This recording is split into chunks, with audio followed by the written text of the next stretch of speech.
하다는 등 주장을 신인균 유튜브에서 포브스의 주장이라고 소개된 걸 보고 곰곰이 생각해보니까 진짜 그런 것 같네요. KFX가 대당 가격이 800억이 하라 주장하는데 이건 절대 될 수 없는 가격이란 말입니다. 왜냐면 일단 개발비가 8.6조입니다.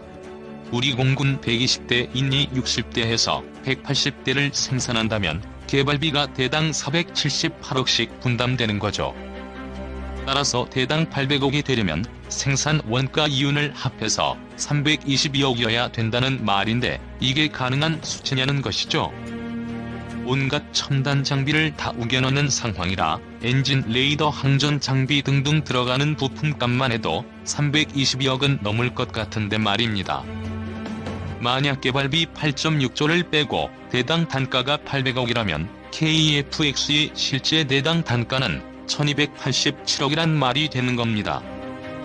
KFX가 정말 대박이 나서 전 세계적으로 많이 팔려서 총 360대를 생산했다 해도 대당 1039억이란 말입니다. 정말 초대박 나서 1000대가 팔렸다면 대당 886억 되겠네요. KFX가 F-35 수준, 그러니까 5000대가 팔려야만 817억이 되겠네요.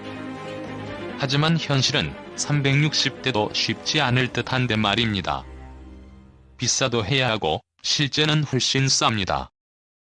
자국산 전투기의 개발 비용을 아까워한다면 영원히 수입 전투기만 사서 쓰면 됩니다. 인도네시아는 50대 구매하려고 1.8조의 비용을 왜 지불하려 할까요? 개발비는 장기적인 국익으로 남는 것이고 당연한 투자 비용입니다. F-35의 개발비를 공식적으로 추가 요구하지 않는다는 것은 착각입니다. 프로그램 구입 단가와 매년 800만 불 이상의 운용 유지비 중에 30년 분할 상환으로 다 포함되어 있습니다. 그런저런 비용이 모두 국내에 떨어지게 하는 게 자국산 전투기 개발의 목적 중 하나이지요. 수명주기 비용으로 계산해보면 KFX는 F-35에 비해 월등히 쌉니다. 왜 독자 전투기를 개발하려 할까요? 단지 경제적인 이유만이라면 더 경제적인 다른 대안도 있습니다. 진정한 이유는 항공 전력 전체적인 자주적 운용 능력과 원하는 무장 운용 능력을 갖출 수 있기 때문입니다. 미군 F-16과 연합훈련을 하게 되면 미군 조종사들을 통해 한두 가지씩 우리에게 주어진 매뉴얼에는 없는 기능을 배우곤 합니다. 같은 수준의 전투기기 결코 아니지요. 터키 F-35를 미군이 운영하기 위해 대당 1000만 불 이상의 개조 비용이 들어갑니다. 이게 현실입니다. 한국 공군에게는 HTS를 팔지 않기에 한국 공군은 고정식 레이더 기지에 대한 미리 계획된 공격만 가능합니다. 안남도 RWR 도미군 것과 수출형이 다릅니다. 한국군이 극초음속 순항 미사일이나 초음속 공대함 미사일을 개발해도 미제 전투기에 장착하는 일은 이러저러한 이유로 거의 불가능합니다. 만일 우리가 핵무장을 하게 되더라도 KFX가 아니면 핵무기 투발도 불가능합니다. 현재 한국 공군은 미 공군이 계획한 공중공격 계획에 따라 폭탄을 배달하는 택배 수준입니다. 스스로 공군 전력 운용을 기획하고 필요한 장비와 무장을 개발하기 전에는 택배 수준의 공군을 벗어날 방법이 없습니다.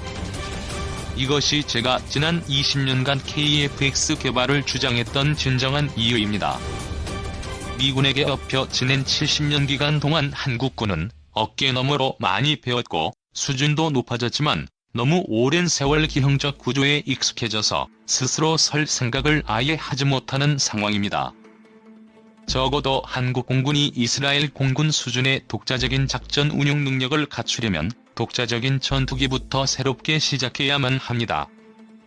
미국의 힘이 빠져가는 게 확연하고 중국이 아시아 패권을 쟁취하려는 현실 속에서 한국이 미군에게 업혀 지내는 덩치만 큰 바보가 아니라 독자적인 무장과 작전 능력을 갖추어 중국군을 견제해주는 게 미군에게도 유용합니다. 한국형 전투기의 눈 AESA 레이더는 무엇인가? 방위사업청은 7일 국내 기술로 개발된 능동전자주사식 위상 배열 레이더 시제품 출고식을 개최했다. AESA 레이더는 전투기의 눈을 담당하는 장비로 해외로부터 기술 이전 없이 국내 개발은 불가능할 것이라 우려돼 왔다. 착수 4년 만에 개발된 AESA 레이더는 내년 상반기 출고할 한국형 전투기 CJ-1호기에 탑재돼 지상 및 비행 시험을 거칠 예정이다. 레이더는 무선 탐지와 거리 측정의 약으로 전자파를 물체에 발사시켜 그 물체에서 반사되는 전자파를 수신해 물체와의 거리, 방향, 고도 등을 알아내는 무선 감시 장치이다. 전파를 별다른 장치 없이 발사하면 사방으로 퍼져나간다. 초기 기계식 레이더들은 오목거울형 반사판을 설치해 이를 회전시키며 360도 전체를 감시하는 방식을 사용했다.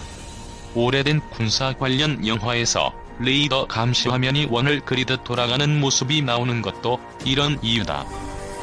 현대에는 위상 배열 레이더가 많이 쓰인다. 위상 배열 레이더는 전파 송수신 모듈을 여러 개 붙여서 배열한 후 각각의 모듈이 송수신하는 전파의 위상을 개별 제어한다. 쉽게 말해 서로 다른 위상을 갖는 전파를 송신해 전자식으로 빔을 조향한다. 기존의 기계식 레이더는 감시하고자 하는 곳에 전파를 방사하기 위해 하나하나 레이더의 안테나를 기계적으로 움직여야 하는 반면 위상 배열 레이더는 전파의 위상만을 변경해도 전파의 방향을 바꿀 수 있다. 기계식 레이더보다 훨씬 빠르게 360도 방향을 훑을 수 있다. 빠른 속도로 훑기 때문에 한 바퀴를 회전할 때 표적을 놓치는 경우를 막아준다. 또 전파의 송신부와 수신부도 따로 구성돼 부피가 크고 무거운 기계식 레이더와 비교해 가볍다는 장점도 있다.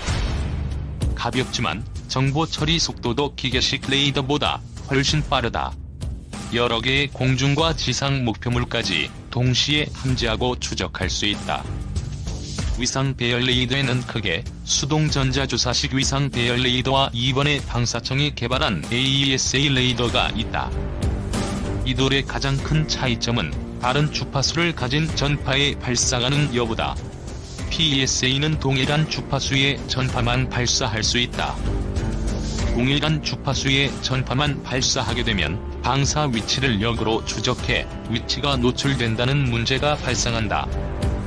AESA 레이더는 이런 문제를 해결한 한 단계 뛰어난 위상 배열 레이더다. 임의 주파수를 끊거나 섞어 전파를 방사할 수 있어 위치를 감추는 데 적격이다. 정보 처리 속도는 기계식 레이더보다 1000배 빠르고 전투 능력도 3에서 4배가량 강한 것으로 평가된다. PESA 레이더와 비교해 기계식 고동부도 적어 고장이 적다는 점도 큰 장점으로 꼽힌다. 개발된 AESA 레이더 탐지거리와 관련해 공식 발표된 내용은 없다. 복수의 외신과 국내 언론에 따르면 탐지 거리는 최대 200km에 이르는 것으로 알려졌다. 세계 각국의 최신형 전투기들은 모두 AESA 레이더를 장착하고 있다. 미국 전투기 F-22A 랩터와 E-737 등의 AESA 레이더가 설치돼 있다.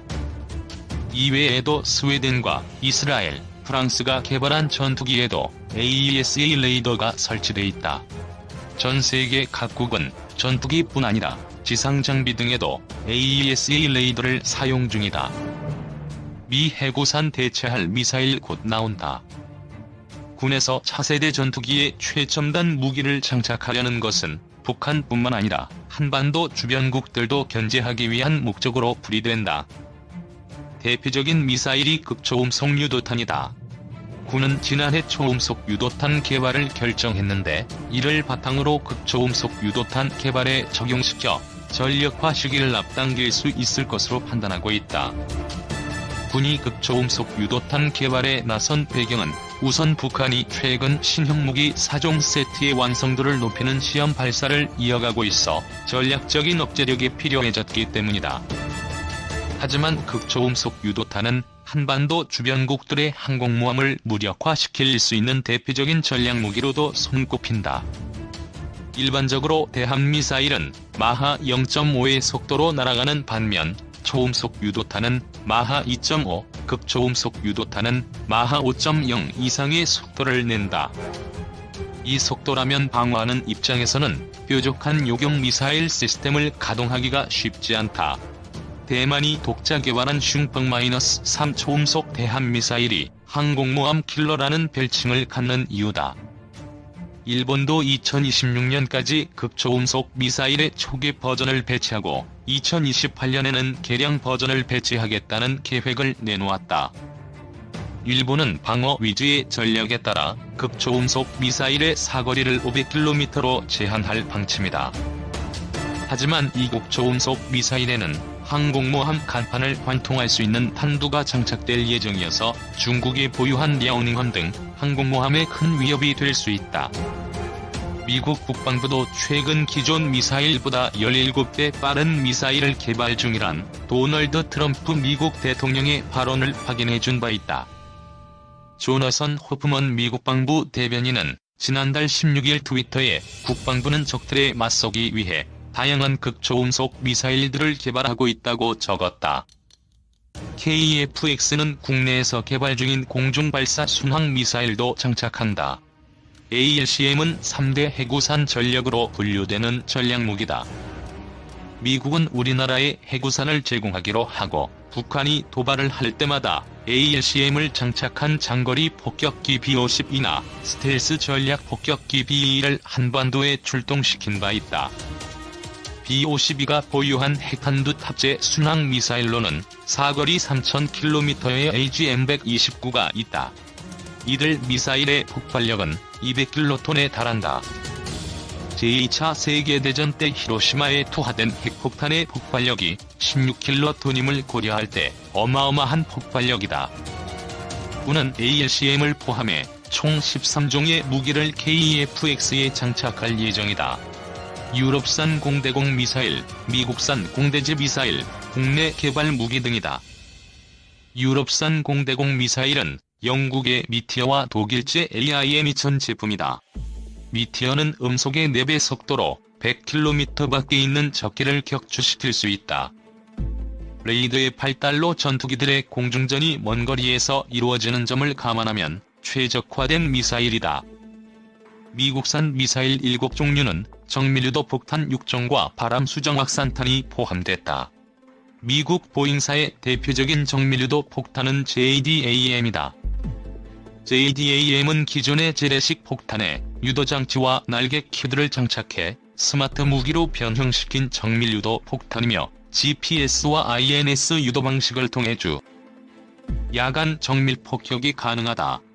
특히 군은 미국에서 성능 개량 중인 AGM-88이 미사일과 사거리를 늘린 하푼대함 미사일의 수입도 검토하고 있다. ALCM 외에도 다양한 국산 미사일이 장착된다. MK-82, MK-84 폭탄, 한국형 GPS 유도 폭탄 등이 해당된다. MK-82, MK-84 폭탄은 2017년 북한이 중거리 탄도미사일 시험 발사 도발을 하자 문재인 대통령이 실전 투하를 지시한 재래식 항공폭탄으로 유명하다.